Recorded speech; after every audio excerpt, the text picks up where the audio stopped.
হাসিনাকে যেভাবে লাথি দিয়ে ভারতে পাঠাই দিছি, ঠিক সেভাবে আমরা আপনার সাথে ডিল করব।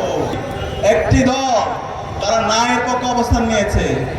এই না মানে হচ্ছে ভারতের দালালি করা, এই না মানে হচ্ছে দিল্লির যারা দালালরা আছে তাদের পক্ষে অবস্থান নেওয়া, এই না মানে হচ্ছে আবার পিলখানা হত্যাকাণ্ড এই স্বাধীন বাংলাদেশে সম্পন্ন করার জন্য বন্দোবস্ত করা, এই না মানে হলো বিচারিক হত্যাকাণ্ডের মাধ্যমে আবার জাতীয় নেতৃবৃন্দকে শহীদ করা, হত্যা করার পরিকল্পনা করা, এই না মানে হলো আবার বিগত সময়ে যে 3টা নির্বাচন হয়েছে সেই ফেসিবাদী কাঠামোতে আবার নির্বাচন করার বন্দোবস্ত তৈরি করা, এই না মানে হলো আবার আয়নাঘর তৈরি করা, এই না মানে হলো আমাদের ইলিয়াস আলী থেকে শুরু করে ব্যারিস্টার আরমান এবং মাইকেল চাকমাকে যে গুম করা হয়েছে সেই গুমের সংস্কৃতি আবার ফিরিয়ে নিয়ে আসা।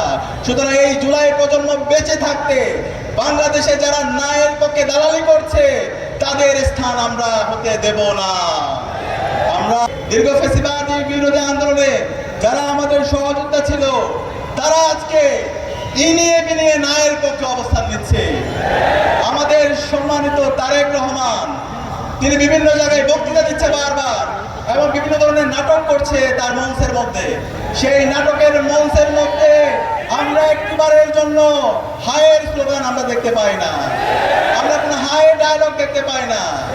তাহলে আমরা কি ধরে নিব আপনি নায়ের পক্ষে অবস্থান নিচ্ছেন?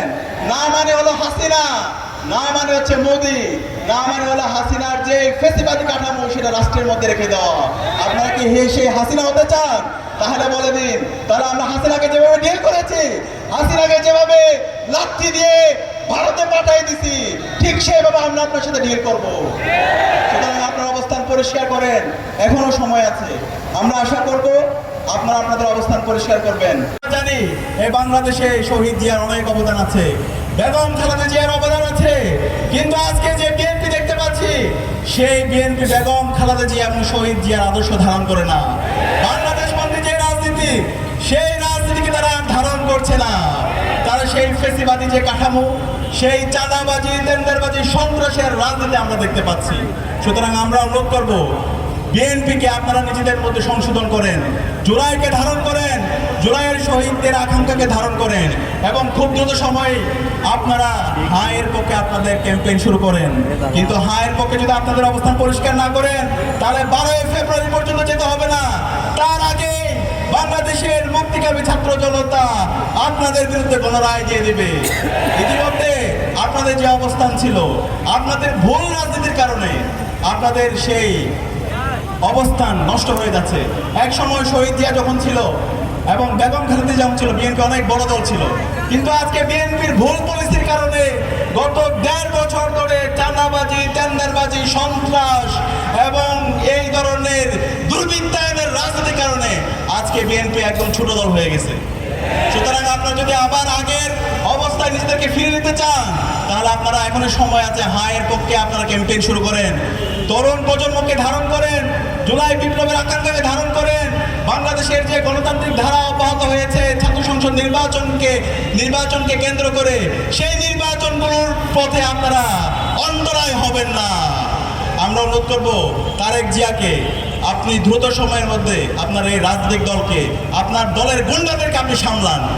আমরা গতকালকে দেখতে পেয়েছি জুলাই বিপ্লব পরবর্তী আমাদের যে আকাঙ্ক্ষা ছিল বাংলাদেশের নির্বাচন হবে ফ্রি, ফেয়ার, ক্রেডিবল এবং সহিংসতা মুক্ত, কিন্তু আমরা দেখতে পেয়েছি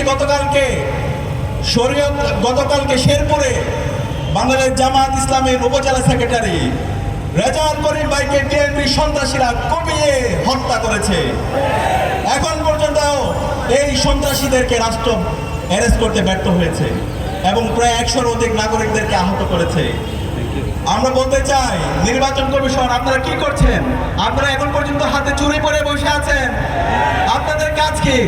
এই নির্বাচন যদি সুস্থ, অবাধ এবং নিরপেক্ষ করতে না পারেন, বিগত ফেসিবাদী আমলে বাংলাদেশের নির্বাচন কমিশনের যে পরিণতি হয়েছিল তার চাইতে খারাপ পরিণতি আপনাদের হবে। আমরা সাবধান করছি, নির্বাচন কমিশনের কাজ হচ্ছে একটি সুস্থ এবং অবাধ ক্রেডিবল নির্বাচনের আয়োজন করা। সুতরাং এই বিএনপি যে সন্ত্রাসীরা আমাদের রেজাউল ভাইকে হত্যা করেছে, এই সন্ত্রাসীদেরকে বিচারের আওতায় নিয়ে আসতে হবে।